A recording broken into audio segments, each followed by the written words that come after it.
যখন থেকে তুমি তোমার ভালো অভ্যেসগুলো নিয়ে নাড়াচাড়া বন্ধ করে দেবে বা সেগুলো নিয়ে কাজ করা বন্ধ করে দেবে, ঠিক তখন থেকে তোমার মধ্যে থেকে কিছু বাজে অভ্যেস বেরিয়ে এসে তারা তোমাকে একা একা গ্রাস করার চেষ্টা করবে।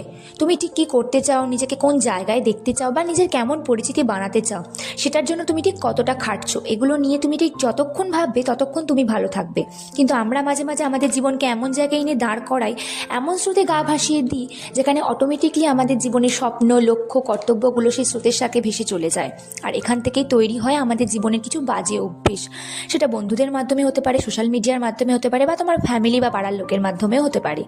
আমরা নিজেরাই নিজেদের অজান্তে বাজে অভ্যেসগুলোর জন্ম দিয়ে ফেলি, এবং যার জন্য হয়তো তোমার পরিচিতিও হঠাৎ করে বদলে যেতে পারে। তোমার এই বাজে অভ্যেসগুলো, হঠাৎ জন্মানো বাজে অভ্যেসগুলো একমাত্র তোমার জীবনের লক্ষ্য, কর্তব্যগুলোই কিন্তু বদলে দিতে পারে। তাই অকারণ শ্রুতি না গা ভাসিয়ে নিজের স্বপ্ন, লক্ষ্য, কর্তব্যগুলো নিয়ে চিন্তা করো, যা তোমার জীবনকে অনেকটা বদলে দেবে, যা জীবনে তোমার সঠিক পরিচিতি এনে দেবে।